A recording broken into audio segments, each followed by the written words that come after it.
Crack-a-lack.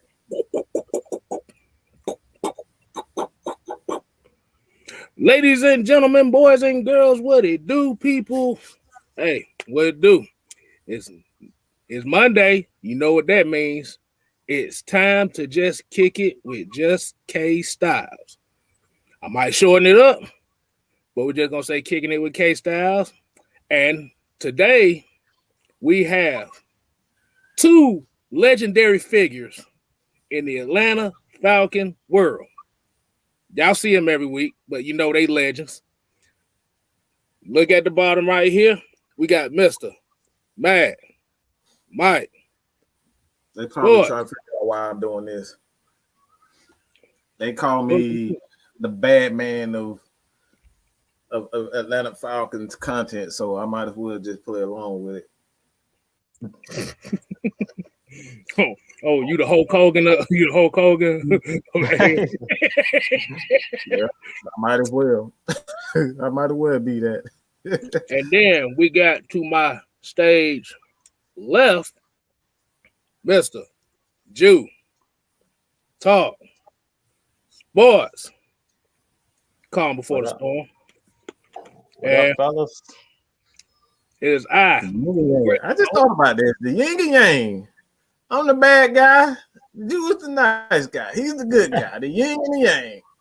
God, I feel like that. Good gracious. And y'all really are privileged. Y'all really are privileged. Y'all got the bad and the good on one show.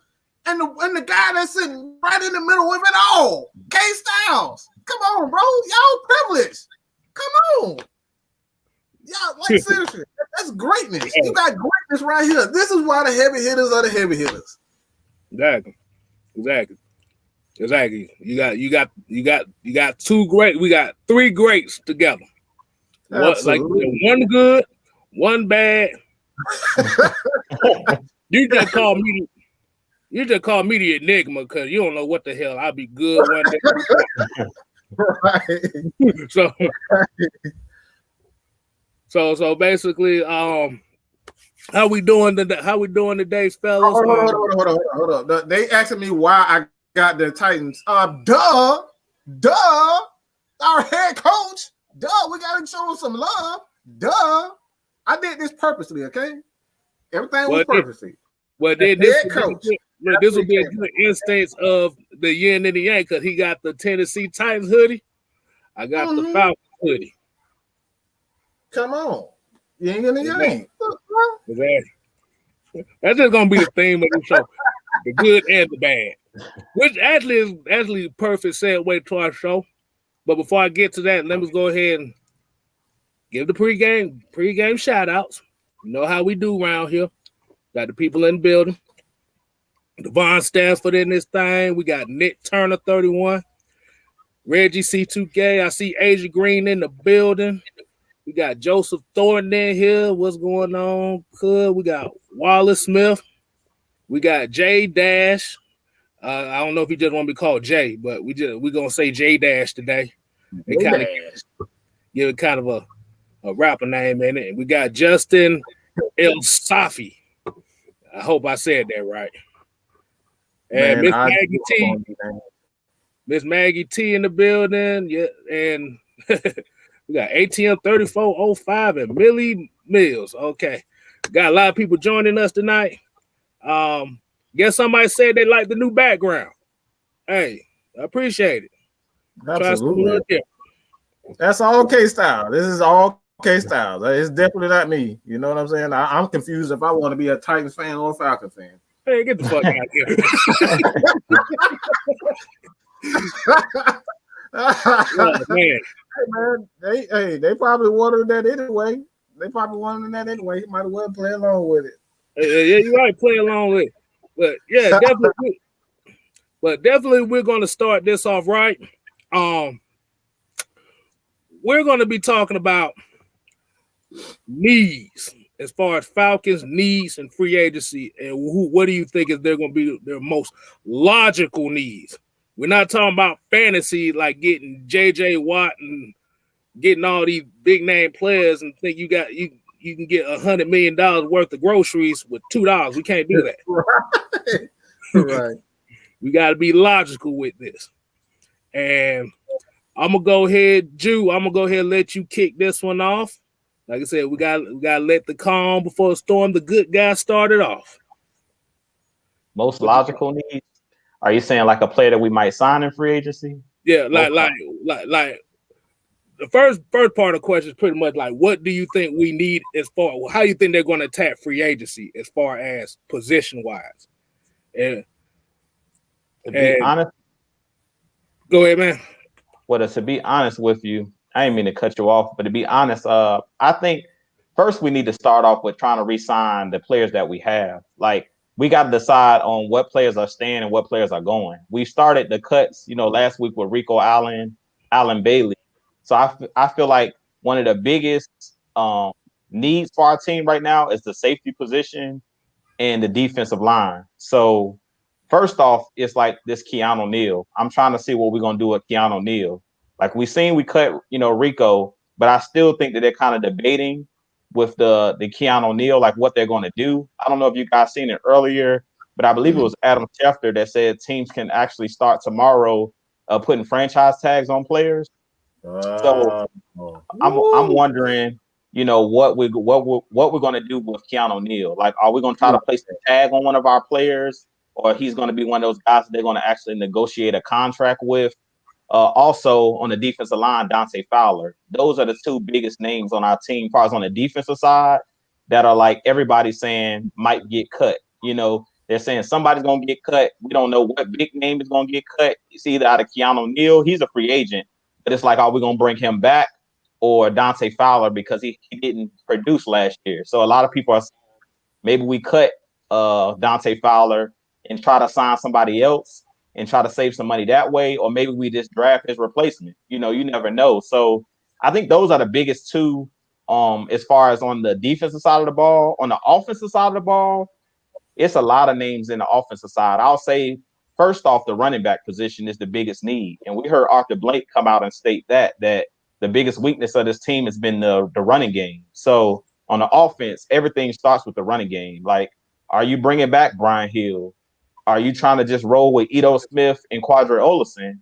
Are you trying to bring in a veteran running back, or are you trying to draft a running back? Personally, if it was me as the GM and I was making this decision as far as the running backs, I would try to bring back Brian Hill because he'll be cheap enough where you don't have to pay him a whole lot of money. And then I would still draft a guy at running back.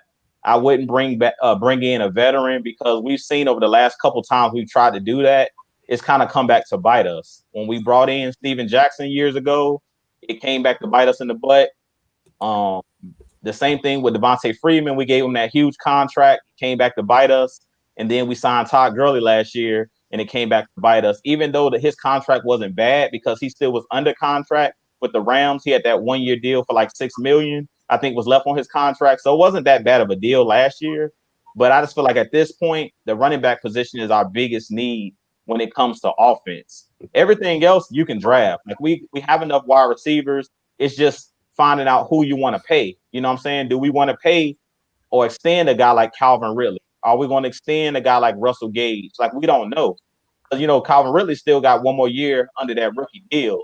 So I feel like with him, it's kind of like we're playing we don't know. We don't know where they're going with that.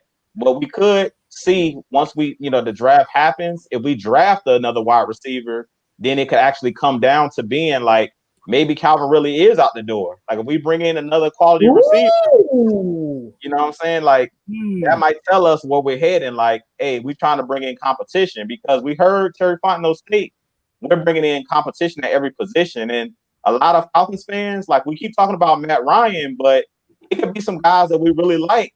That could be we bringing in competition to get rid of some guys that we think, and we might have to overpay. So, be careful what you wish for. Like, we keep talking about Matt Ryan, but as we stated when the new regime came in, every single player. Hallelujah. I've been telling y'all this. Man, look, Jude, I mean to cut you off, but they've been on my neck. They've been on my neck for saying the exact same thing. I said it over and over again. Do not be surprised if Grady Jarrett is among that, Deion Jones is among that, and your boy Calvin Ridley. Why? Because we have no idea what these guys are thinking. We don't know. This ain't me hating on this man. We have no idea what direction they are going. They could say that they want to run a 2 tight end set rather than a 2 wide receiver set. They want 1 big time receiver rather than 2 big time receivers. We don't know that. We have no clue. So get off my damn back, people. I didn't make the damn rules. They made it. Okay? I love Calvin Ridley. But the truth is he's not safe. Calvin Ridley has holes in this game. He has major holes in the game. And one of them is his ass don't like contact. I'm sorry. An offensive coordinator who has not had his guy, Calvin Ridley ain't his guy. Matt Ryan ain't his guy. Julio Jones ain't his guy. So if that right there, if that narrative fit Julio Jones and Matt Ryan, why in the my bad? Why in the bloody hell? Why in the bloody hell does not hit Calvin Ridley? Why does that not pertain to Deion Jones and Grady Jarrett? Because the last time I checked, the defensive side of the ball has been freaking garbage for the last 3 to 5 years. And Grady Jarrett is a part of that. So why does that pertain to Julio Jones and Matt Ryan and doesn't pertain to Grady Jarrett, Deion Jones, and Calvin Ridley? We don't know.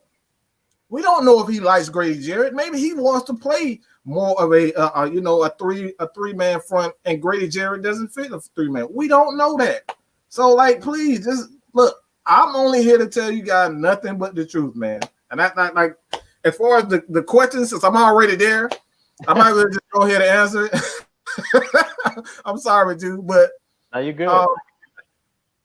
As far as the question is concerned, man, I honestly think left guard is the position because I'm tired of seeing that big ass wall of nothing. That's what he is. He's the big wall of nothing. All right. He might as well be damn. He might as well just be invisible. Put the goddamn invisibility cloak on his ass because he ain't been doing crap. Okay, that's what he is. We talking about Carpenter. That dude ain't worth crap. So I think free agency they're going to go out and get a veteran.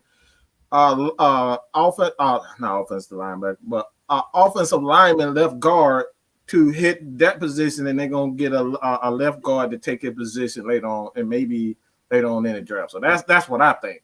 That's the biggest need for me because I think Arthur Smith, this guy wants to be physical, and he wants his lineman up front. And right now, this line for the Atlanta Falcons, these guys are young, and the only one that really, when you look at it, that is quote unquote,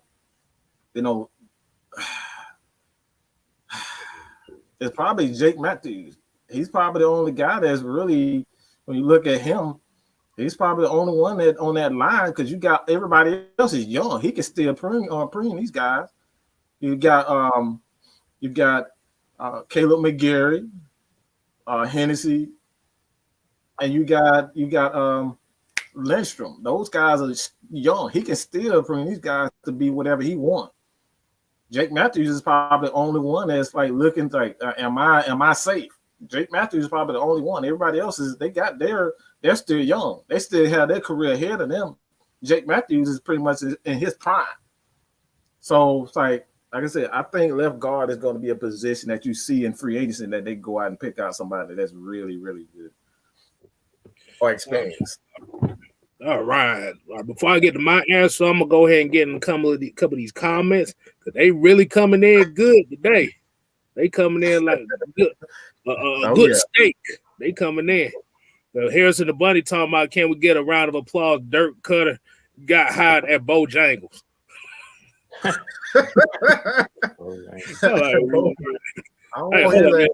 on.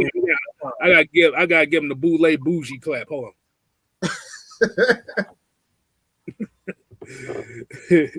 Everybody liking the new background. Hey, appreciate y'all, man. Shit. Hey, like I said, try change it up a little bit over here, but it's all good. Yeah, like I said, we got Floyd Donnelly. He said Brian Hill and Olsen is all set. I don't like Mike made the best point. This is what we've been saying the whole time is I'm just gonna put the Kstylz spin on it. We don't damn know. Yeah, no clue. They got us doing the Bird Box challenge. We don't know what's going on, bro. We don't know nothing. We don't know anything. But we got Big Low in the building. What's going on, Coach? Happening. Michael Walker. Like I said, I think a lot of people kind of agreeing with y'all as far as Calvin Ridley being a trade asset, because that's what MDC 51 said. Calvin Ridley is a trade asset. Like you said, ain't nobody's job safe, and I think that's the best way you put it. They did with Odell Beckham. They brought in new head coach and they did the same thing. It's like they did the same thing to Hopkins. If Hopkins got traded, you think Calvin really is off limits? Come on, let's be real, dog. Let's be real. That's just honestly, like I said, that's just honest truth. I don't want him to go because I think he still has a huge upside. When it comes down to it, it's like he's not safe, man. Hey, I'm glad everybody's still calling him former friend. I actually had a comment up here earlier. That I lost, but I'll get back to it. But yeah, like I said, we appreciate everybody tuning in. What like I said, free agency. I'm actually, if y'all wonder why I'm looking down at my phone, I'm actually looking at the Falcons free agents right now, and yeah, it's. I only see one name, that one unrestricted free agent that I think they're going to sign, and that's going to be Darqueze Dennard. Yeah, I like him. Unfortunately, I think Younghoe Koo might get cut. I think they might let him walk. I don't know if they're going to be willing to pay the money for him, especially a kicker at that position. I like Koo, Pro Bowler. I'm not paying that. If I'm a new coach, I'm not paying that if I'm a new coach. Unless they gonna franchise tag the kicker. We good on that. You gonna franchise tag Koo? Got Rich in the building. What's going on, homie? What's that, Rich? But yeah, like I said, unless you talking about that, that's the only way I say that I think they'll have to keep Koo. Is they gonna probably franchise tag. That sounds weird as hell to franchise tag a kicker, but man, if it ain't more than Anderson, I don't.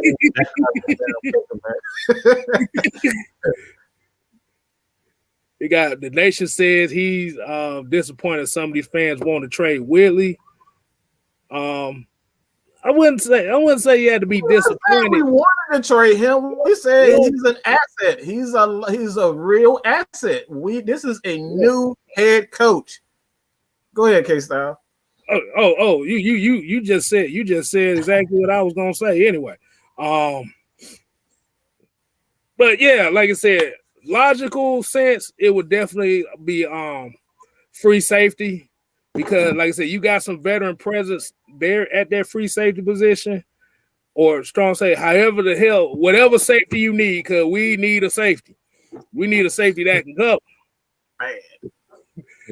Unless you're talking about moving Isaiah Oliver to free safety permanently, I don't really see anything. I don't see anything else that can really be there for the taking.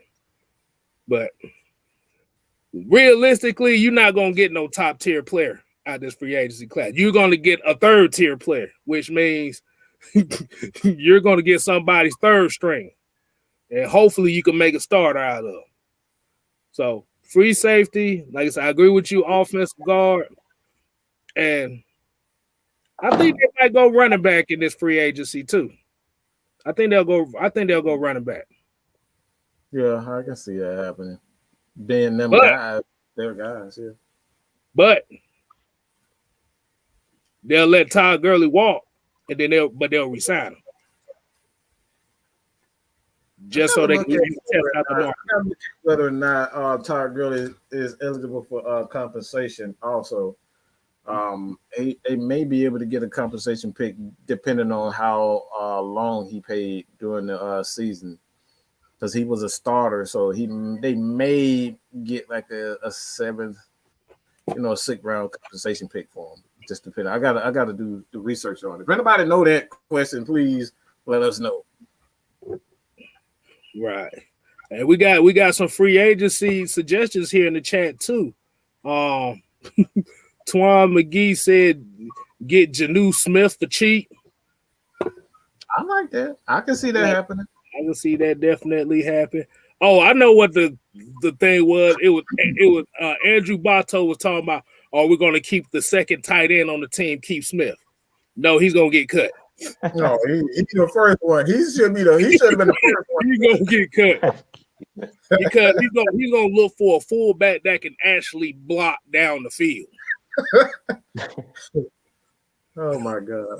We got the worst blockers on one team. Luke Parker and Keith Smith. Bro. And bloody hell. Wait a minute. Hold on. Wait a minute. There was somebody said something here. I need y'all to hit this. MDC 5L said move Deion Jones to safety position. Let Fourier run that middle linebacker. He can do it. Be good on that. You serious? Is that a serious? Hey, like I said, he's coming up with suggestions. We ain't got to get on him too much. Well, the chat talking about, boy, hell no. I don't know what the hell you talking about. But I can't see that happening because, like I said, converting a linebacker to a safety is a lot harder than converting a safety to a linebacker. He got the speed to be able to do it. He got the hitting power to be able, but you got to have the hit play safety. Safety, like that's a hard position. He have to worry about the change of direction. I think change direction, with safety versus linebacker. Linebacker play more downhill. A safety is primarily going backwards. So, like, I think that's like not to poo-poo on that idea. I think, yeah, he has the speed. Yeah, he has the athleticism to be able to do it, and the knowledge, like he's a very smart player, but I don't think he has the hips to be able to play safety. And that's the only reason why I'm saying no, because we know Debo he got great hands. He's a ball hawk. Like, I'm not worried about his hand, but I just don't think he has the hips. Because when you're going backwards as a linebacker going backwards, and you have to turn and go this way and that way, and then you have to turn right again. If you get it wrong, that's a lot of stuff. Like that's a lot of athleticism using your hips, and that's the reason why not Keanu O'Neal, but Ricardo Allen pretty much he's out of here because his hips, his athleticism, he can still run fast, but them hips, it's not the same. Hey, like I said, Desmond Capel pretty much doesn't agree with what everybody's saying. Like I said, it's a whole different beast. Like you said, if your change of direction ain't good like that, he can't play safety. For some reason, I really like Hawk. I don't know what it is about that dude, but I just really, when I look at him, he just looked like a damn freak of nature. I just want to see what Hawkins got, man. He just looks like a safety to me. Like, when you look like a safety, that you already intrigued me. Like, he got the size, bro. He's about 6'1", 206. Mm-hmm. Yeah. So he has the versatility to play both safety spots. Mm-hmm. I feel like he's a better strong safety. There you go. I feel like he's a better strong safety. I was gonna say the same thing, Kstylz. I think that Hawkins is a strong safety. So for whatever reason, if we can't re-sign Keanu O'Neal, if you guys go back and watch the game we played against Green Bay early in the season, before he got hurt, he made some crucial tackles. I remember he had like one on the goal line, but we made that goal line stop. He had a big hit. So he's one of those guys that's a hitter. He's not really known for his coverage skills, even though he had an Odell Beckham type highlight interception when he was at Cal. He was more of the hitter on that team. If you go look, he's more of a strong safety, like you were saying. He's a guy that can come down in the box, and he's like one of those box safeties, kind of like a poor man's Keanu O'Neal. So if we happen to lose Keanu O'Neal, he's asking for too much money. They might just roll with Hawkins, and then just bring in a young guy to play the free safety, like in the draft. Mm-hmm. And that might be smart, to be honest, because we just used the draft pick on Hawkins last year. So the dude is super young, and he has a skill set. So they might just roll with him. Like Dean Pease. One thing about Dean Pease is he's going to know how to get the best out of these players. Once he watched the tape on these guys, like we're talking about Isaiah Oliver, he might just end up moving Isaiah Oliver to free safety. Once he watches his tape, he might look at it and be like, man, this guy can hit, he can tackle, he has the range, and he has the size, because Isaiah Oliver's a big corner. He's like, what, 6'1", 6'2"? So he's another guy that can we might actually move him, and then we might be set. And they might just bring in safety in the later rounds, because all of the safeties that I've been looking at are like in the first couple rounds. But if we want to save those, first, second, third round picks on like the trenches, offensive line and defensive line, they may just go with a younger guy or just bring in a veteran safety, to have them in the room with those guys, but let the younger guys be like the starters. Just have that veteran there just in case somebody gets hurt. Like Sherrod Neesman, we had him on the team. I don't know how long. Sherrod Neesman been a backup since like 2016. So what'd you say? He's the minor league player of the team, bruh. He Boris Diaw. Hold on. I gotta address this because I've seen it go through the chat here a little bit here. Earl Thomas, no. No. No. I like Richard LeCount, but his tackling is just not. I don't want Richard LeCount tackling nobody. I'll see him at Georgia. Like I said, you'll have a better chance of getting Andre Cisco from Syracuse because he's not going there. At Reginald Banks, we ain't forgot about Michael Walker. Michael Walker he's one of those Swiss Army knife linebackers. Like I said, like Dean Pease and how this defense gonna be. They're gonna love this type of guy here because he can play all three linebacker slots. And he got a little bit of pass rushing ability as well. So it's just going to be depending on the matchup and how he fits in. So he doesn't have a definitive role. He's kind of like our Isaiah Simmons. Like I said, we don't know. And Michael Parsons. Michael Parsons out of this draft. He's a similar to a player to like Michael Parsons. Because Michael Parsons can play inside linebacker, outside linebacker, come up on the line and pass rush. But that's what makes us so versatile because, and I didn't mean to cut you off, Kstylz, but that's what makes our linebackers versatile. With a Foye Oluokun, he's a similar player as well. He's just like a Michael Parsons too. We seen him last year, rush the passer. That's why I said this 3-4 is going to unlock a lot of skill sets. We've already talked about it. Our best pass rushers was our linebackers last year. Let's just be real about it. And those guys were not on the edge most of the time. They were just coming up the A-gaps most of the time. So we put those guys on the edge with the athleticism that a Foye got, Dante Fowler, Michael Walker. I mean, we have the talent. It's just applying the talent and knowing how to use it. You know what I'm saying? That's our biggest issue. It's not a talent issue. It's just knowing how to use the talent, period. ATM 3405. His dude said, only difference is Michael Walker ain't with the weirdo stuff.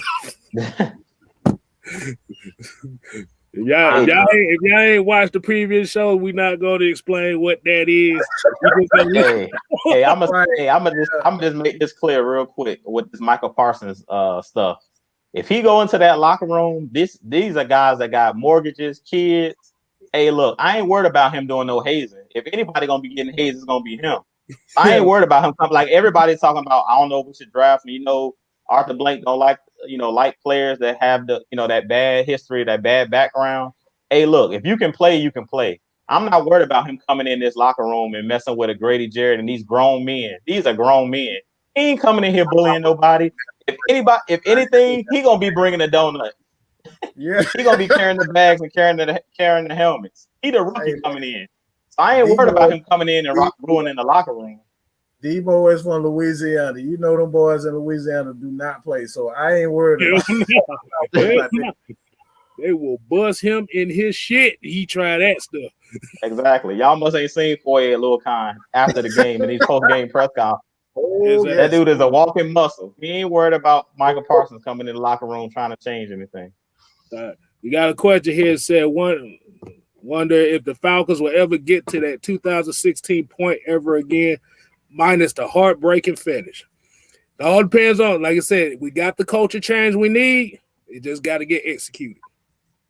It's a different culture. we ain't got no cookie cutter suits around here. We got some roughnecks. We got a roughneck mindset. So I think we can get back to that point. But it's just all about finishing. I think so. Finish. I think so. It's more so. It's like people. This is why I continue to say this about Matt Ryan. Matt Ryan is every coach's wet dream. Like he's literally every coach's wet dream. Why? Because you don't have to worry about him.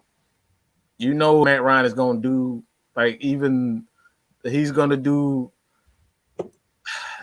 even the minimum. And I hate saying minimum, but he's going to do his job.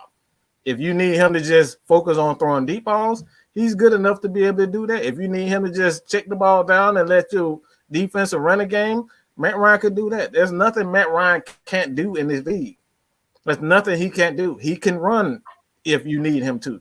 You've seen him in Kyle Shanahan's offense. Kyle Shanahan's offense, you have to be a mobile quarterback to play in that offense because it's a lot of moving, a lot of running, handing the ball out. Those stretch plays, quarterbacks have to run. That's why quarterbacks don't last in his offense because you have to move, you have to run. And Matt Ryan won an MVP in that offense. So I'm not worried about Matt Ryan. I'm not worried about him. So when it all comes down to it, man, like I said, man, the Falcons can get back to 216. Why? Because of Matt Ryan. I keep saying this over and over again. You want your quarterback to not make mistakes. Matt Ryan doesn't make mistakes. I mean, this year was the perfect example of an offense that did not have a running game. Bro, we did not have a running game from game 1 to game 17. 0 running games. We like, bro, I don't even remember I don't know if we had a running back that rushed for 150 yards in a game. We didn't have that. So as long as Matt Ryan is there, this team is still we lost 8 games by 1 score or less. You win those 8 games, guess what? You're 12-14. You're 12-14 if you win those games. So this team is good enough. This team is definitely good enough. Like I said, sometimes those that what's his name? The quarterback for the coach for the old Raiders, John Gruden. John Gruden, when he said to the Falcons, this is the best 4-12-14. I don't know what there was at the time, but that was the best 4-12 team that he's seen in the history of his game. And he's been around the game 30 years. So that ought to tell you, I'm not saying this to be a homer. If another coach who's coaching us, we went out to whoop his ass after he said that too. So that tells you that this team is very good. So all you need around Matt Ryan is just a running game. You put a running game around this man can win another MVP easily. What you think, Jude? No, I completely agree with you. I feel like we've been stating this since last season. After every single game, when we were doing our keys to victory every week was run the ball. It got to the point where all my keys to victory was just run the ball, just attempt to run the ball. It don't even matter if you don't get anything. Just attempt over 25 rushes in the game. And just to kind of piggyback off what you said, Mike, when we looked at the playoffs, that was the reason why I didn't pick Pittsburgh to beat the Cleveland Browns, because everybody kind of overlooked all season. Pittsburgh, they know how to close games, but they didn't have a running game all season last year either. They just had that short passing game. And I kept telling people, they started off, I think, 10-0, 11-0, they was rolling. And I told everybody later on in the season, once it got cold outside, they started to lose games. They struggled down the stretch of the season, late in the season, and they stumbled into the playoffs. And I knew when they matched up against Cleveland, the Browns, I said, they're going to lose that game because the physicality part of it. When you get in the playoffs, you have to be able to run the ball and play defense. And the Cleveland Browns were just a more physical team. And when is the last time we can say that about the Pittsburgh Steelers? The Pittsburgh Steelers are known for running the football, but they got away from that last year, and they kind of became like the Falcons, where they were just trying to throw the ball all over the field, and it came back to bite them. That's the reason why they got blown out in the playoffs. Like the Browns blew them out. The reason they blew them out is because they had, that running game with Chubb, Kareem Hunt, and then they had that defensive line, Myles Garrett. And I've talked about it numerous times. The way that you finish games, like we talked about our Falcons losing all 8 games when we had the lead or 1 possession games. How do we close out games? Running the ball and pass rush. If you can't do neither of those things, you can't win in the NFL. And that's pretty much what killed us. Like everybody keeps talking about Matt Ryan. We didn't struggle to score points last year, to be honest. Matt Ryan still had an average year. It was mainly we couldn't rush the passer. We had one of the worst defenses, and then we couldn't ice games when we had the lead. We couldn't run the ball to drain the clock. And that's what we've seen in that 2016 Super Bowl. Like she was just talking about the Super Bowl, we can get back there, and I believe we can win it because if you look at this regime, what they're saying, Arthur Smith in the run game, that's what he does. That's what he does in his offense. His offense is predicated off the running game. And then Dean Pease, he's predicated off of pressure and getting after the passer, getting after the quarterback. Those are the 2 things that I was just talking about being successful in this league, is being able to run the ball and being able to get after the passer. If you can do those 2 things, you can be successful. All right. Let's get in a couple more of these comments before I hit this right here. I want y'all to think about this while I hit the comments. So Asia Gray just said, do we need to change anything on special teams? But here's a comment here that I actually saw that I've actually seen quite a little bit here the last minute or so. Was talking about it will be signed James Conner for the low. You got Quadri Olison. You don't need James Conner, to be honest with you. You just got to play. Hold on. And since y'all said that, let me put this up here so everybody knows what the hell we talking about. Hey, run. Hold on. Let me get that off. Right quick. Run the damn ball. My time. We need to keep that up. The damn ball. That's the biggest difference between us being 4-12 and 12-4. Mm-hmm. So Asia Green basically asked, do you think they need to change something on special teams? I say yeah. Real honestly, they just need a returner that's willing to return the ball. There you go. That's what I was gonna say, Kstylz. We need to get a return specialist. Like, to be honest, we should have kept Ken John Barner because he was the best return man we've had. I don't know how much money he was asking for at the time, but stop going after these guys like Brandon Powell. And if you got a specialist, like, go out in the draft and get a specialist that's known for punt returns. Like, we have all these guys. I talked about it. I think when me and Twisted was on doing our live feed or our live show, we have Zacchaeus on our team. Zacchaeus in college, if you go look at his college tape at the University of Virginia, he was a punt returner. When we drafted him, I thought that's what we were going to use him for. We used him just as a receiver, but he was a return specialist. So use this guy as a return specialist. Like, why we keep converting, like we was talking about the Justin Hardys of the world, all they want to do is fair catch all day. Use these guys' strengths. When we had Turbo Taylor on our team, he was another guy. Taylor Gabriel was a speedster, and he's a guy that could be a return man. But we were using him mainly as a receiver. It's like at that time, I think we were using Eric Weems, who was washed up at that point. It's like, use these guys that you have. Like, we have all this talent on this team, but we're not using them. Last year, I think it was another guy that was on the practice squad. They activated him like game 16 or 17. I forget his name, but he was a return specialist. We drafted him. Either drafted him or brought him in as a free agent. I forget what the kid name is. I think his last name is like Rowland or something like that. Yeah, Chris Rowland. Chris Rowland. Yeah, he's a return specialist. So I'm like, forget this brand. Like, it's always like we're trying to put a square peg in a round hole. Like, play guys to their strengths. Like, you wouldn't put Keith Smith back there to catch a punt, would you? Like, but that's what we do. We do dumb stuff. Y'all remember last year when we put Keith Smith out there to run a curl pattern? Why is he running curl routes? He's a blocker. Why is he out there trying to catch passes? Why are we even splitting him? Every time we split him out wide, I start laughing. When we in 4 wide, why in the world is Keith Smith running out to the edge? He's not finna run by nobody.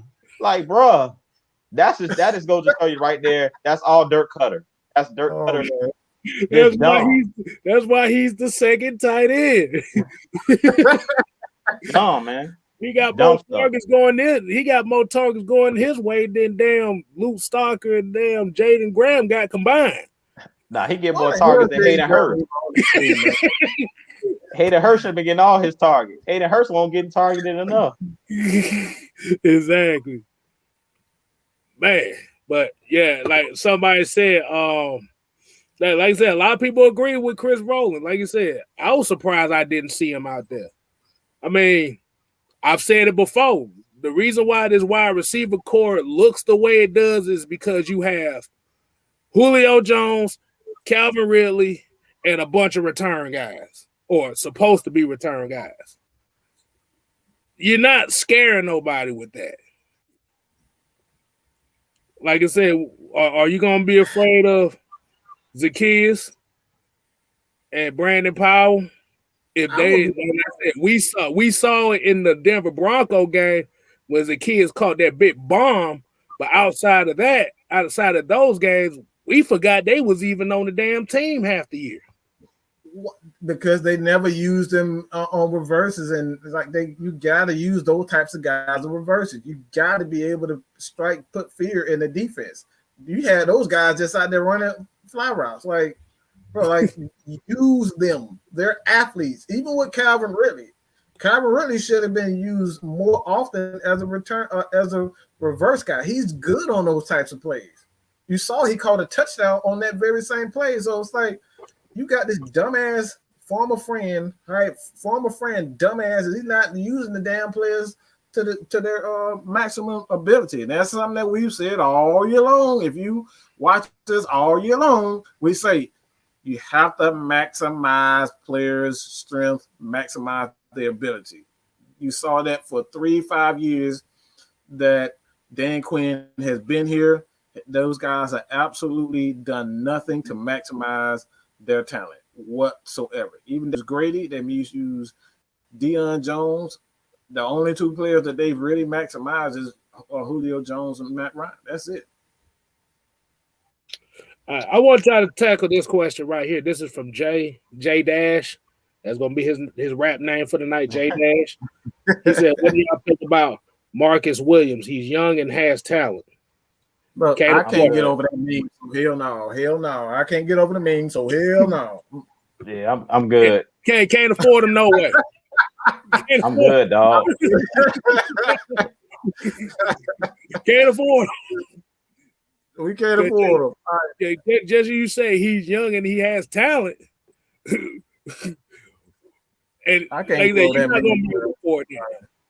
I just can't get over the meme. I'm good on that one. I'm gonna say it like this, just like I said with Tyler Davidson. If the Saints ain't trying to re-sign him, it's for a reason. We went out and tried to get Tyler Davidson. They let him go for a reason. Anybody that they really want to keep, they keep.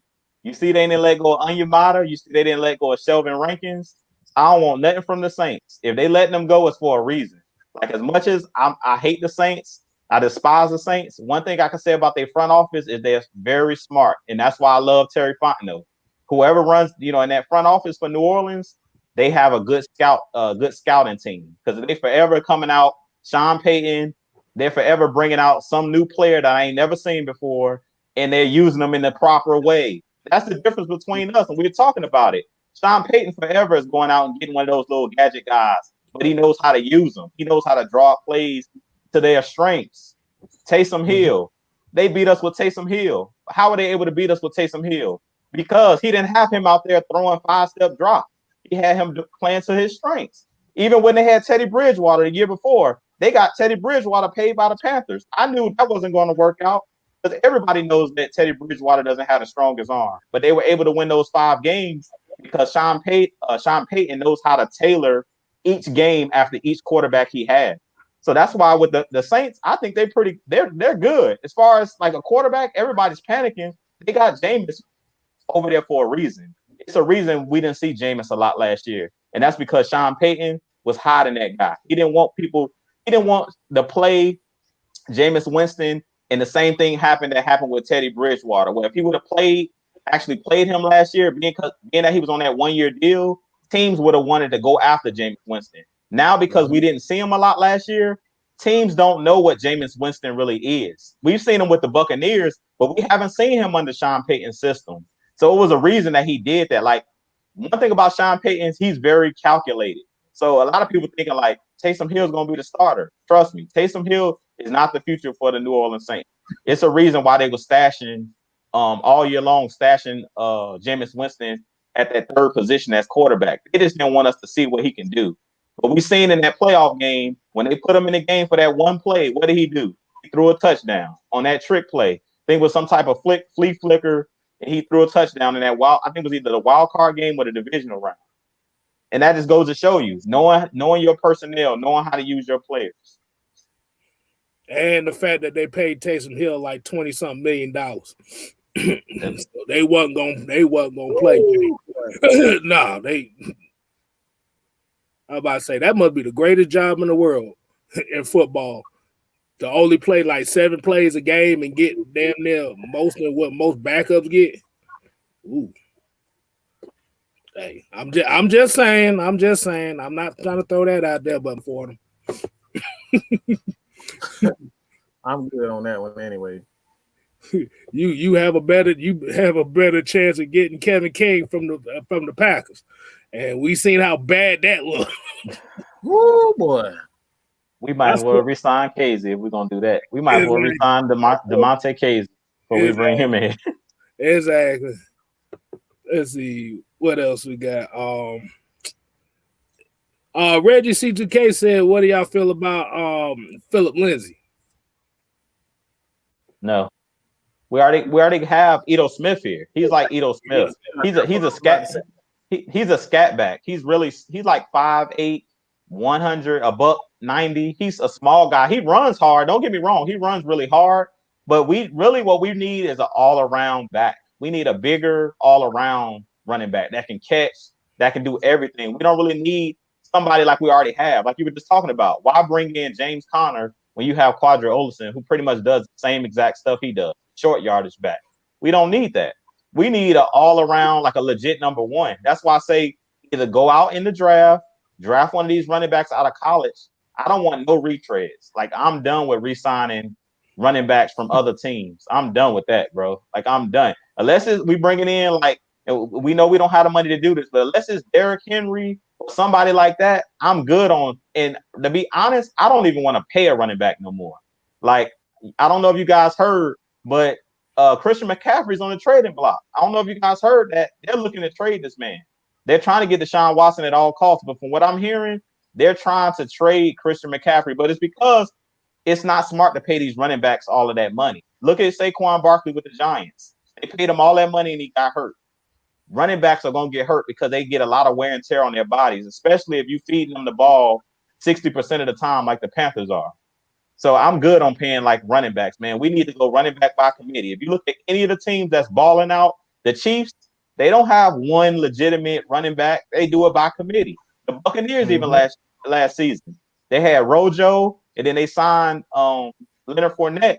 But they had like 3 or 4 running backs on their roster. So I feel like we needed to go running back by committee. I'm not paying none of these running backs top dollar. Well, Stafford just gave you another example, Ezekiel Elliott. Exactly. Woo. Gave him that money. He ain't been the same since. Exactly.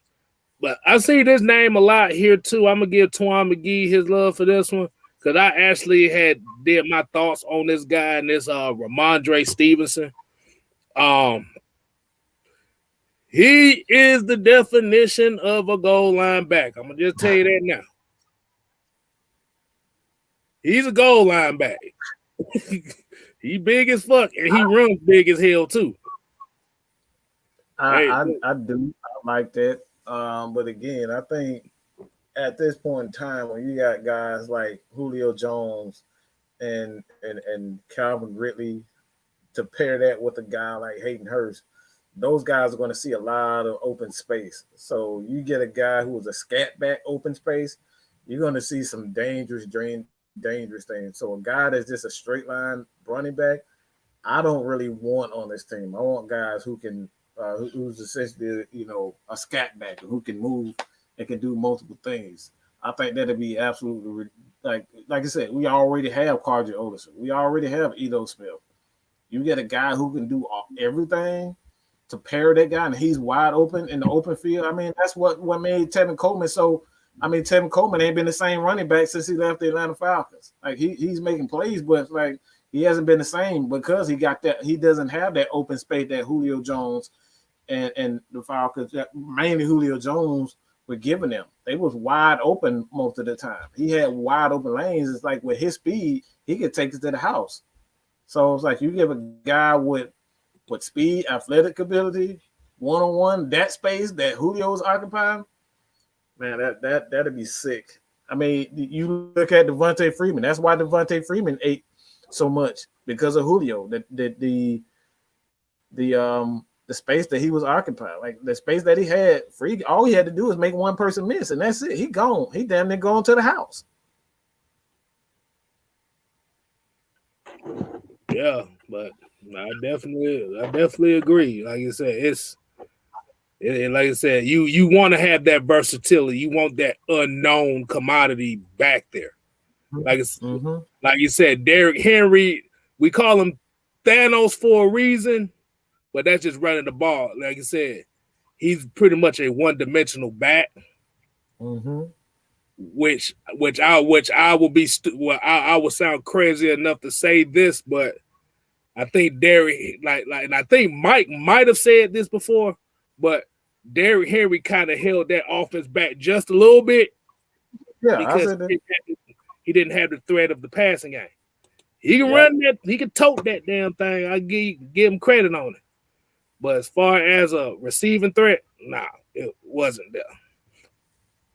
I kind of pointed that out on one of my film breakdowns that he was okay. He was a great runner, but when it came to the passing game, that's the reason why they end up losing the game, because once teams knew they could shut the running game down, they didn't have to worry about the receivers. Why? Because all they had to do is spread them out. They ain't got to worry about Derrick Henry no more once they got a lead.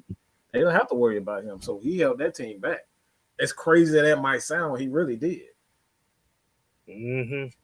All right, so we got Andrew G here. He said, y'all think they're going to re-sign Laquan Treadwell? He said he'll be cheap.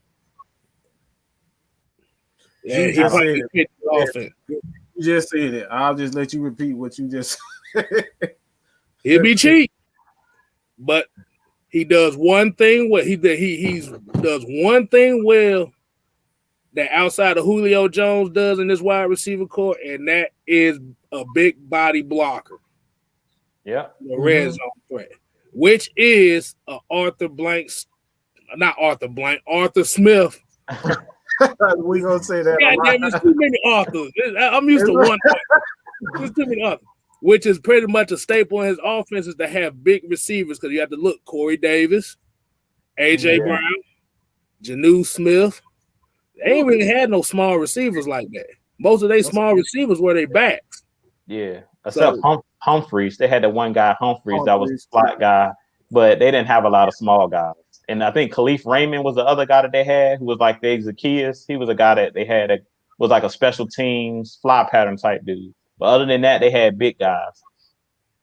In which both of those receivers AJ Brown had 1,000 yards and Corey Davis almost had 1,000. So yeah, they ain't give a damn about them little small ass receivers they had. Right. All right. Hey, we're actually getting a lot of questions here. Like I said, we appreciate everybody tuning in. Like I said, this is good. We want to see this interaction here. Ask us some questions. We got people asking about Travis Etienne. That's my guy right there, man. That's the guy that I want. Go ahead, Drew. But I think this is the absolute perfect pick for the Falcons. When we're talking about guys who can do multiple things, I think he's a perfect one. Go ahead, Drew. That's my guy, man. That's who I want the Falcons to take. Travis Etienne. The only problem I see with Travis Etienne is you're gonna have to be willing to spend one of those top 2 picks on him. Like he's not gonna be around, I don't believe, in the 3rd round because he's one of the top running backs. Like out of college, he's always like they thought he was gonna come out his junior year and he went back to college. They thought he was gonna come out last year, but he's that game breaker. To me, he reminds me of Marshall Faulk. That's why I compared him to in my video. Y'all go check out my channel, Drew Talk Sports. I broke down Travis Etienne. He reminds me of Marshall Faulk. He can catch out of the backfield. He can run. He can block. He can do everything. And that's the type of running back that we need. That's the type of guy that we need because he can come in right away, be that top guy, and you can use him in different ways. So he'll come right in day one and be that number 1 running back. He has a ton of game experience as far as on a collegiate level. I think he played all the way through his senior year. So this dude, I like running backs that can hit their head on the goalpost from anywhere. He's one of those guys, if he hit a crease, you're not catching him. Like once he hit that crease, he gone. I don't know if y'all remember that one game we played against the Saints when Devontae Freeman had like that 60-yard touchdown. That's Travis Etienne. If you go cut on his college tape, he has multiple 40-yard plus touchdowns. So I love Travis Etienne just because of his speed and his versatility. You can line him up against linebackers. He's just like an Alvin Kamara. He's just like an Alvin Kamara, Marshall Faulk, that guy that can do everything at the running back position. So he dang near, when you look at him running routes, he looks like a wide receiver, just like Alvin Kamara. When you line Alvin Kamara outside, he's a mismatch. And that's pretty much what Travis Etienne is. And being that I know Arthur Smith is creative and would know how to use a player like that, he won't hold our offense back. Like he's talking about Derrick Henry, you can use this dude anywhere on the field. You can line him up out wide like a wide receiver, like Calvin Ridley, and he can actually go and run and actually create separation against the corner. So that just shows how talented the dude is. If you go cut on his tape, you're gonna be like, man, this dude is explosive, and that's what we've been missing. We're missing that explosive player because last year, if you go look in our running game, we didn't have a lot of 25 plus runs. We didn't have a lot of explosive runs. So I definitely think Travis Etienne is the guy that we need to look at. It's just, are we willing to spend that one of those top picks on him? That's the only thing that makes me nervous about a Travis Etienne. Another guy that you guys might want to check out, and I seen his name in the chat earlier, is Chuba Hubbard. He's similar, played at Oklahoma State. He's another guy that's fast like that, can hit his head on the goalpost, like can score from anywhere on the field, can catch out of the backfield. The only difference is he's not as elusive as a Travis Etienne. Etienne gonna make you miss like with jukes and stuff like that. Chuba Hubbard is mainly a straight line runner. So once you hand him the ball, he's one of those guys. He runs fast straight, but he's not good at eluding players. And that's kind of like Ito Smith. To me, Ito Smith, they call him like the best 5-yard runner. Ito Smith is the same way. He's not really going to juke you a whole lot. Ito Smith is more quick than fast. And that's kind of how Chuba Hubbard is. Chuba Hubbard is just a straight line runner. So if we decide to wait maybe to the 4th or 5th round, Chuba Hubbard could be a Travis Etienne type who can, score from anywhere. And you can use him out of the backfield as far as catching the ball. But pretty much those are the two guys that I've been banking on. But Etienne is a game breaker. You get him, first year, he's going to rush for over 1,000 yards. He's that type of running back. He's a workhorse. There's one running back you left off the list that actually plays just like both of them guys. That's Michael Carter out of North Carolina. Yeah. He's the same exact type of back. He ain't the sexy name out there that everybody talks about, but this guy right here is kind of like that as well. Tony Wright says he don't like Etienne. He said he's too light in his lower areas to him, and he don't feel like he can carry the ball even 20 times. This NFL, you don't need a running back to carry 20 times. He don't even have to carry 20 times. He just needs 20 touches. Mm-hmm. And I want to say something about that Kstylz because they were saying that on my channel as well, that he's too small. No, he's not. If you actually go look at his size, like I went and compared his size to like guys that are in the league now, he's built like Aaron Jones. Nobody calls Aaron Jones too small that plays for Green Bay. He's pretty much the same size as the guy that plays for Green Bay, Aaron Jones. And Aaron Jones has been to a Pro Bowl, and he was one of those guys, if you go look, was setting the league on fire because he can do everything. He can catch, he can run. So he's not too small. Aaron Jones is the starting running back for Green Bay, and for the most part, gets most of the snaps up there in Green Bay. So I don't really think that Etienne is too small. I got another guy for you guys. Everybody said he was too small before he got in the Falcons. Drafted him, I think it's second or third round. And y'all gonna lose y'all fucking minds when I say this. But Jarius Noah, everybody say his legs. I knew it. I knew he was going there. He said he was too small. I knew he was going there.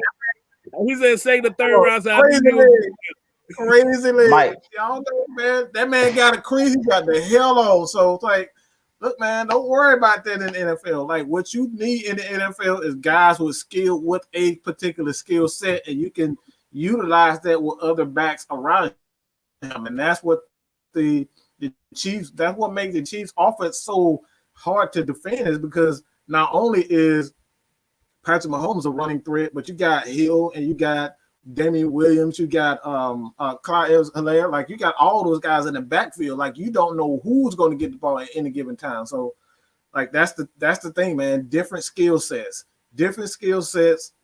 makes a offense damn near impossible to guard. It's like Julio Jones. Julio Jones can do everything. You get him go deep. He can go deep. He can take a slant. He can block. Julio can even take a reverse to the damn house. He can take a screen to the house. Julio can do it all. And you got Camarilla who can go deep. You got Hayden Hurst who can take a damn hook to the house. It's so many different skill sets that you have on a particular offense that's going to make the offense dangerous. It's not just one, this guy fast, this guy fast. This guy is quick. This guy fast. This guy can, he's a straight line player. Like, that is so difficult. That right there is so difficult to defend when you got so many players with different skill sets. It's hard. People don't understand how hard it is to defend the Atlanta Falcons. And this is the reason why we get so damn mad, because we're not running the ball, because we got guys and you got so many different skill sets, you don't even use them. We're not even using Hayden Hurst. He out here blocking the halftime because sorry ass Luke Stalker can't damn block. Lou Stockton. Oh my God, I miss Levine Toy Lolo. I miss Levine. Levine couldn't catch worth a damn half the time, but at least he could block. Kstylz, before we get off this topic, I thought Mike was gonna say Warwick Dunn when he said hold up. He said Jarris Norwood. I thought he was gonna take it a step further. And say Warwick Dunn, because Warwick Dunn was one of those guys. He's smaller than ETN and he's smaller than Aaron Jones. And he was an every down back. He was running the ball 25 times a game. And that dude was doing that over a 10-year career. He did that with Tampa, and then he came to Atlanta with Michael Vick. And that's all we did was run the ball when we had Michael Vick. It was him, TJ Duckett, and Warwick Dunn. And Warwick Dunn was like a workhorse. He just knew how to protect himself. He knew how to follow his blocks, and he knew how to stay away from like the big hit. So it ain't always about size, to be honest. Because Warwick Dunn was a dog. Go pull up his highlights. I was watching his highlights the other day, and I was like, man, Warwick Dunn was a beast. To be to his size, he was a beast, man. Shit, goddamn, Maurice Jones-Drew was a fucking beast. Ooh, yeah. That motherfucker ran over Ray Lewis. Yeah. And Ray Lewis didn't like that at all. No, absolutely not. That motherfucker was 5'6", 210. I was like, oh my goodness, this motherfucker ran over Ray Lewis. I said, yeah, he is not gonna like this at all. Let me see. Archangel had one right here, man. We might not even go to the net. We, like I said, everybody's coming with the questions here. Like I said, I'm liking this vibe right here, right now. So Archangel's asking, could Kyle Pitts secretly be the best pick at 4 in the first round, being that he is the third best player in the draft and the top 50 best in this year's ahead of all the quarterbacks and offensive linemen? I don't think so.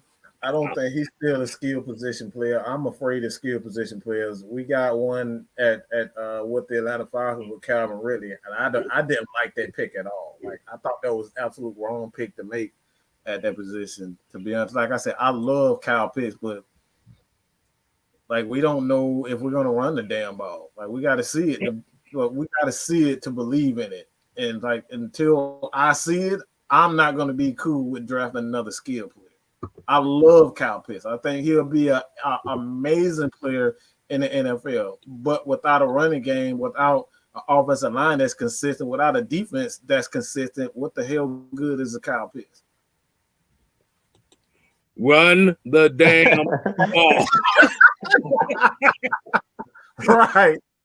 Yeah, I want to run the ball, man. I don't want all these damn skill players. I'm sorry, bro. We need all the big uglies up there. That's what we need. Yes, we need an ugly team. We had an ugly team. They got too cute after that. Right. We did. After they let Harvey Dahl and them go, and did Tyson Clabo go? This team got real cute after that. Mm-hmm. They turned into Instagram models. It didn't work. Wow, that man did not just say that. That man said Instagram model. Wow. They used to be on black. What they said, they used to be on what was that? The AOL chat rooms. This shit went to Instagram real quick. Oh Lord! Everybody asked me what's up with my Titans. How many times I'm gonna say it? Our head coach. Hey, I'm about to say they said your ass is set tripping right now, but I know that's why y'all asking. I know exactly. I could have easily took the damn thing off, but I did it on purpose. Man. He did it so y'all could talk about his ass. That's all he did. Come on, man. Mike about to get jumped in the chat. Exactly. Yeah. Hey, Nathan. Oh, hold on. Nathan said it best. Hold on, I'm gonna get back to that. Yeah, folks used to call our offensive line, and Dominic and Sue called our offensive line dirty at a time. Wow. Yes. Yep. Because they used to chip block them all the time. They used to chip block. And twisting fingers and shit. That's what we did. Yep. That's what we need. Yeah. So I'm done with all these skill players. I'm so done. and then the damn Falcons decided they wanted to draft Peter Cons the next year, and shit went downhill after that. Woo, boy. Should have never let that damn biker pick offensive lineman. That man is a biker. He got no business. I'm not talking about a damn biker or a motorcycle biker. I'm talking about a whole bike. We just say a whole bike. Hell no. Everybody come like everybody getting on your ass talking about, come on, Mike, you got to do better than this. But yeah, like I said, Ramondre Stevenson is kind of coming up a lot in this chat. I guess they want that like I said, because I was about to say Ramondre kind of reminds me of TJ Duckett in a way. Like you say, just big body, run your ass over. But he doesn't really have that versatility. Like I said, if you're just going to use him just straight for goal line purposes, you could probably pick him up in the 5th, 6th round. But if you're talking about as far as going high on him, like I said, he doesn't have the versatility. Hold on, Sean Jones just threw a name in here we ain't heard in a while. Said Bob was dirty. Said he said he was a damn right scoundrel. He was. And then they ended up getting dirty. Then they ended up getting Wayne Gandy right behind his ass too. So still going. Yeah. Wayne Gandy, yeah. Oh man, y'all wouldn't know that name probably went all over y'all head with that one, but what? Wayne Gandy was a motherfucking monster too. Hold on, here we go. Wallace Smith actually got a good question here. I'm gonna let y'all hit this one up. He said, we pick a quarterback in free agency. Do y'all see us still might draft a quarterback in the later rounds? Yeah. Yep. I say yeah. We're gonna draft a quarterback. It's just when we're gonna draft it. We don't know, but we're gonna draft one because you can't really, to be honest, personally, I wouldn't go out and sign a quarterback in free agency unless we have the money. Like right now, y'all know we broke. We don't have no money. So I wouldn't bring in no free agent. I would literally bring in a younger quarterback in the draft. Like I would draft a guy, whether it's late, and just let him sit behind Matt Ryan. Because like a lot of people are saying, bring in a veteran guy that can help Matt Ryan learn the system. But Matt is one of those guys. He's gonna pick. How many coordinators have Matt been through now? 3, 4, 5. Like Matt's gonna pick up the system. Matt's one of the smartest quarterbacks in the league. I'm not worried about Matt Ryan figuring out the system. Matt gonna figure it out. I'm not worried about that. Bringing in a younger quarterback, that's happening this year. They let us know that when they cut both. When Shaw retired and then they just let go of Kurt Bigkirk, that let us know that they drafted a quarterback. We just don't know when they're going to do it. Exactly. Mm-hmm. So like I said, our guess is as good as y'all's. Like I said, you might get Justin Fields or you might get whatever. I still think that Zach Wilson's going to be the number 1 overall pick. So I'm still standing on that because his name is coming up a lot now, way more than everybody else so far. Yeah, you're right. I didn't see Mr. Trash Biscuit going that high, but somehow he went that high. So exactly. You might be on the he said Tariq Castro Fields, corner out of Penn State. I don't know too much about him. No, I ain't seen this tape yet. I don't know too much. But I guess he was saying, what do we think about him? Like I said, I haven't really seen Tariq Castro Fields. I have to kind of take a look at him a little bit more. So I can't really make a guess on that. I'm not doing it. I haven't seen him. You're going to have to pay Terrell. Like, they've already made that financial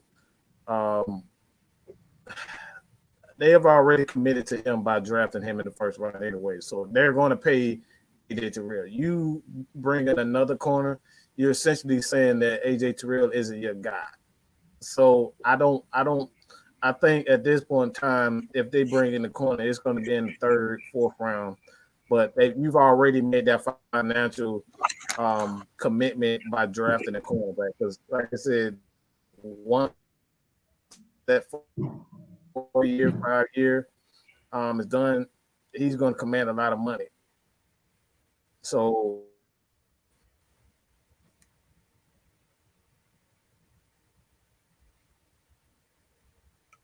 what's going on? What did you, I'm about to say? You repeat that? I think you kind of went out there a little bit, Mike. I hope I didn't go out. Okay, hold on. Oh. No, you didn't hear that? You sitting here waiting in anticipation and shit. Like, what the heck? Yo. No, can you already financially committed. Okay. No, yeah, I said you just already financially committed to him. That's it. You already financially. That's all I said. He financially committed to him, so I don't see it happening. Right.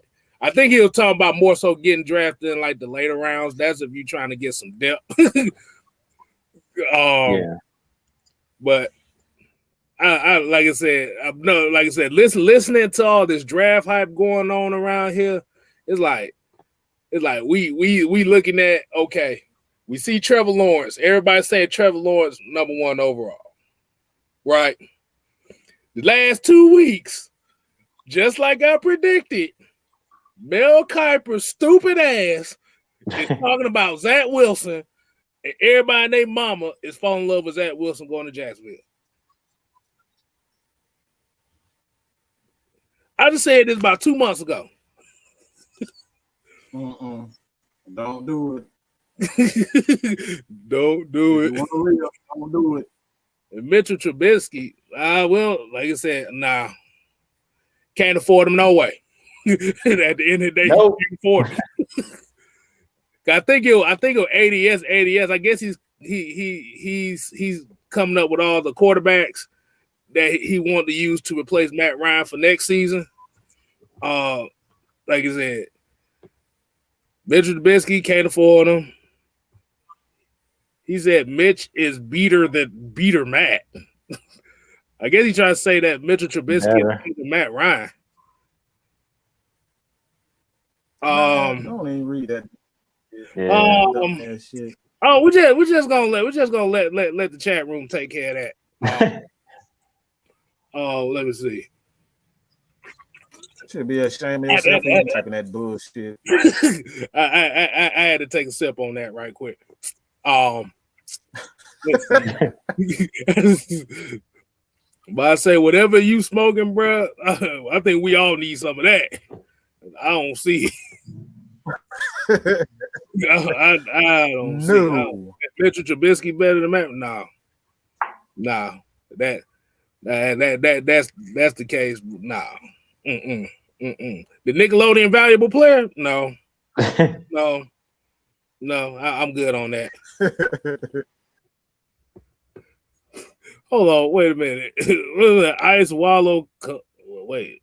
Says Zach Wilson looks like the Milky Bar kid. The hell? I don't even know what that is. Nah, bro. Okay, hold on. Miss Maggie T saying we re-washing players and hanging them up to draft for this season. We broke. Yeah, got that. We broke. What'd she say? We broke. We broke. We assed out broke. No, we trying to cut back some cap. We over the cap already. We trying to cut players to get under the cap. We ain't got no money. Shit. We still, like you said, we cut $10 million on 2 players. We still got their struggle. Zero. We ain't got no money for y'all. We can't even use IOUs. So here goes Sean Jones with the I'll trade Matt Ryan for whatever comments he do every show. He talking about he'll trade Matt Ryan for a Stephanie Mills greatest hits album. Oh, we trade your ass for Matt Ryan, all right? Trade your ass for Matt Ryan. He do it every show. That's why I don't even trip on. He do it every show. You know he fuck with every show. Quentin Willis said, "Might as well get Joey Harrington out of retirement if we talking about Mitchell Trubisky." Man, wow, damn. That's I like this. I like this one. This is Ghost Pepper. So what y'all thought on Carlos Basham Jr.? Like I said, they call him Boogie for a reason. So anybody that got a nickname like Boogie, Booger, or whatever, he's cool with me. He looked like I think he asked me that question too. Mm-hmm. And I did a video on that. Like I said, Boogie got a motor on him. The motor is there. He doesn't really have a signature pass rush move, but on effort alone, you can work on that. But the effort right there is what's going to get him paid. Mm-hmm. I think I got a question for you, Mike. Let me see. It said Concerto Grande says, should we get Michael Parsons or Patrick Surtain if we trade near the 10s? Well, I say it again. When you draft a cornerback or any player in the first round, you pretty much are committing to that player financially. So if you draft 2 corners in the first round, you're essentially saying that AJ Terrell is not your guy, and his contract is up. He's going to be gone because there's no way you're going to keep AJ Terrell after you pretty much. You saw what happened to not only Desmond Trufant, but My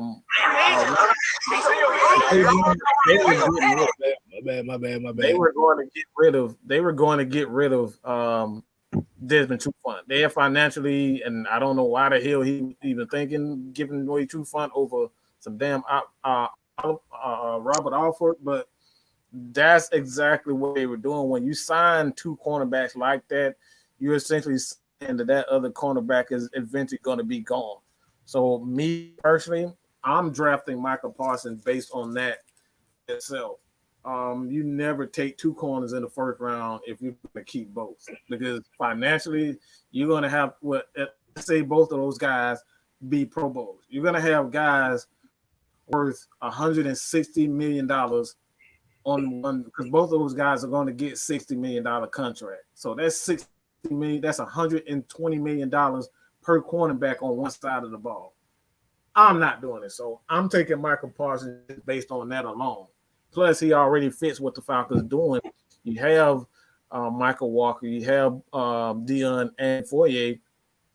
So I think that's a dynamic quadruo. Is that the right word? Quadruo. Look. I'm not finna use actual terminology like that. We just gonna be a whole bunch of them. Okay, we just made a whole bunch of I'm gonna call it a quadruo. Okay, that sounds like some bad medicine. Hey, Devon Stamp, I guess he'll talk about that guy. He said he ain't smoking God. He said he's smoking Nanja. Nanja. Oh man, y'all ass is crazy with this. Let me see. They said, okay, Sean Joe said he be messing with us. We knew that. Like I said, we don't take that stuff serious. So basically, Asia Green talking about we can't even afford food stamps. Damn. Wow. And somebody said our salary cap got a hole in it or something. So damn.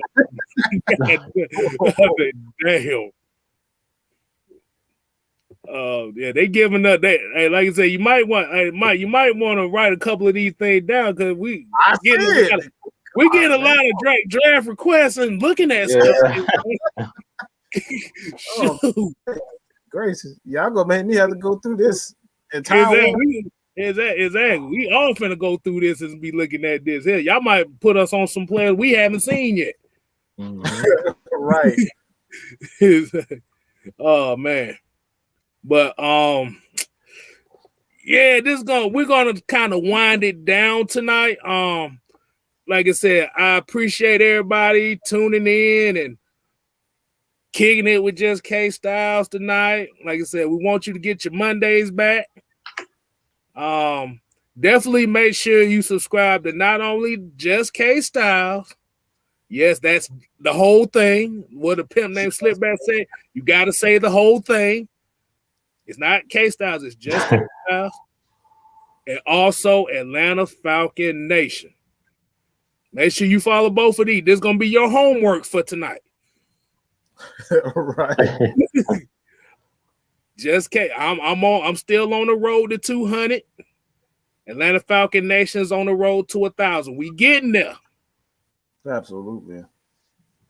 We just hoping y'all gonna be on the ride with us to get there. And like I said, make sure y'all thumbs up this show tonight.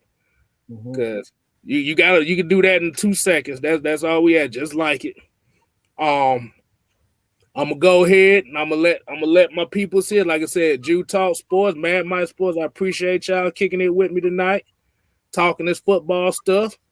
I guess everybody liked the new background. I might as well go ahead and keep it, right? Just keep it. Yeah. Keep it. I might as well keep it. But like I said, I'm gonna let these guys go ahead and plug away what they got to plug in, and then we're gonna be out here. Go ahead, Drew. What you got for me? All right, before I do that, I want to just answer this last question. He said how I feel about Asante Samuel Jr. I watched his tape. I like Asante Samuel Jr. He's just like his dad. I think Asante Samuel Sr. was more of a ball hawk, but Asante Samuel Jr., cornerback out of Florida State, I've seen his tape. I like this kid. He's not the biggest guy, just like his father, but one thing I like about cornerbacks is cornerbacks that are not afraid to tackle. And for him to be a smaller guy, he can come down, he can tackle, and he's good at in man coverage. And we're going to need some cornerbacks that can cover in man coverage because we know Dean Pease is going to be bringing blitzes from everywhere, meaning it's not going to be a ton of zone coverage like we've seen out of the Falcons in the past. It's going to be some man-to-man coverage. So I like Asante Samuels Jr. He's one of those guys, like I said, that can not only play zone, but he's excellent in man coverage. And he's another guy that can bait you. So I think he's a player that may be around in the third round, maybe even the 4th round. So I definitely think Asante Samuel Jr. is somebody we should take a look at because I'm with Mike when he was talking about taking a corner in the 1st round, 2nd round. I don't think we should take another corner in that top with that top pick. We just took AJ Terrell last year in the first round. So you don't need to go out and take another corner with the top pick. We need to address the trenches. With these first picks, it needs to be the trenches.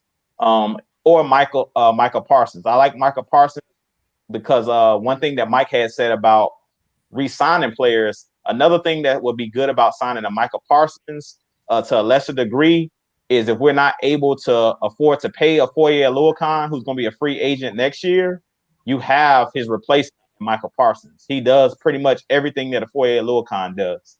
Now, personally, I want to keep all of our good players, so hopefully we can afford to keep a Foye Oluokun by any means necessary. But if he happens to walk and we do draft Michael Parsons is a guy who can play inside linebacker as well as play that outside linebacker. So if we do lose a guy like a Foye Oluokun and we do draft a Michael Parsons, we have his replacement already ready to go. Just kind of how when we lost Bondre Campbell, we was able to just go ahead and plug and play Foye Oluokun. So I definitely think Michael Parsons would be a valuable asset if we bring him in this year. And Mike, the word you were looking for, my wife put it in the chat, was quartet for the four linebackers. She's smarter than I am. I'm just a football guy. Exactly. We just use Kiss. Keep it. You got it. I'll keep that in mind. You got it. You said a quartet. A quartet, yeah, that's the word. That's the teacher coming out of my wife. Y'all know my wife's a teacher, so that's the teacher coming out of her. But with that being said, I just appreciate each and every one of you guys continuing to watch, tune in to AFN every Monday night. I thank Kstylz for allowing me to jump on, chop it up, talk football, Falcons football. You guys definitely go hit that like, subscribe button, not just on this video here at Atlanta Falcons Nation. Y'all definitely hit that subscribe button. Also, Jew Talk Sports. We're on the road to 1,000 as well. We're almost at 800. We're about 20 some subscribers away. So let's get me to 1,000. We're like 120 away from 1,000. But I'm definitely shooting towards getting past that 1,000 before the new season kicks off. But I really appreciate each and every one of you guys. We know you don't have to tune in, but we really appreciate each and every one of you guys. Like, you guys make up Atlanta Falcons Nation. As we always say, it's not just about us here, but we here to entertain you guys, give you guys the best Atlanta Falcons content, give you guys the stats, the facts, and nothing but the truth. Because we know ESPN, they're going to give you the narratives. We're going to give you the facts. They're telling you we're going to sign J.J. Watt, we're going to sign all these big players, but we know we're in cap hell right now. We're in cap hell. Like, we can't afford to go out really and sign none of these big guys, these big name guys that are out there, unless we're cutting guys. And even with cutting guys, I've been watching a lot of things with this video as far as cap and how cap works. Even when you cut players, sometimes it's not to your benefit. And so all you Matt Ryan haters and Julio Jones haters, they're probably going to be here through the rest of their contract. From what I've been seeing this year, if we try to cut or trade Julio Jones, we would pay more against our cap with trading him than keeping him. So it makes no sense for us to get rid of none of these guys. At this point, even like a Dante Fowler, it's not going to benefit us this year because he's only in the second year of his deal. The only thing we can hope we can do with a Dante Fowler is maybe stretch out his contract like we've been doing, which TD was doing for years. And that's why we're in the cap hell that we're in now, because he kept restructuring players. And now all of those players that got restructured, it's time for them to get paid. You know what I'm saying? So we did all that restructuring, and now it's coming back to bite us. So at this point, we just need to let these players play out their contract, and we got to hit on these picks in the draft. Draft is going to be the most important part of our team this year. We have to hit on the draft. Like in 2016, we killed it. We're going to have to kill this draft again. It's not going to be in free agency. I really think the draft is where we're going to have to make the most bank for our bucks. Because right now we have no money. Like, we're trying to get under the cap. We're still like, from what I've seen, we're still like 15 to 20 million over. And that's for cutting those guys, bringing it down 10 million. So we appreciate you guys. I'm going to go ahead and kick it over to Mike. Like I said, you guys stay tuned. I'm going to have a lot more coming for you guys. Y'all gave us a lot of names that I got to look into this week. So y'all guys just stay tuned. I'm going to have, a lot of content coming about the draft, because the draft is fastly approaching and free agency is heating up. So you guys just stay tuned. Mm-hmm. That's all I got to say about Thomas Dimitrov. You remember the great line from Friday?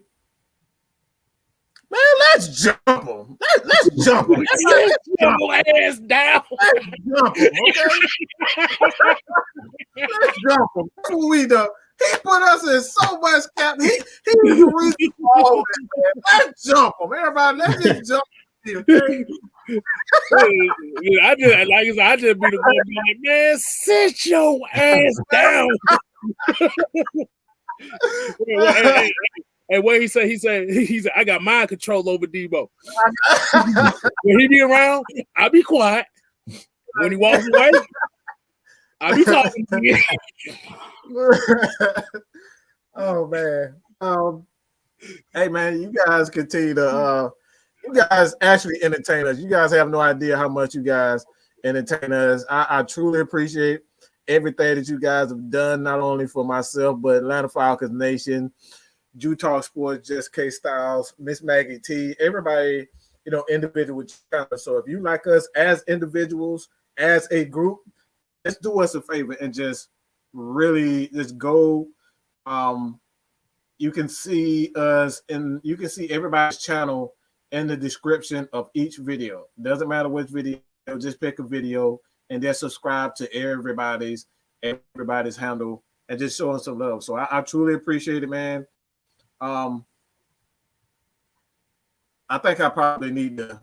If something, don't go out and beat up. Don't go out and beat up Thomas Dimitrov because I don't want to get arrested for it. So just forget what I said right there. Just forget what. Forget with that, man. So, like Atlanta Falcon Nation is inciting by no, we not. Trump. I don't want to be like that. Don't do me like that. So,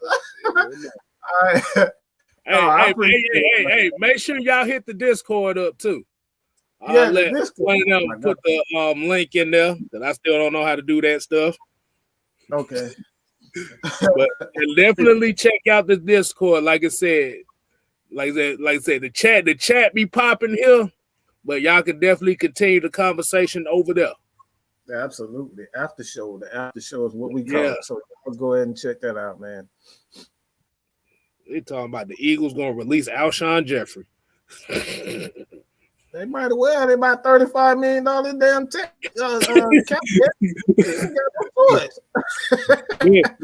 What you said? Next thing you know, they're gonna be the replacements. They're gonna be the King Falcons and the replacement. Wilson bars and stuff. Yeah, no. Jamal Grant said, "I'm down. Let's jump TD for real." Oh man, you're tripping, man. Hey, boy, man. this is crazy. But what do we say, Mike? You ain't gotta go home. You gotta get the hell up out of here. Until next Monday, you kick it with Kstylz again. We out. Peace. Peace.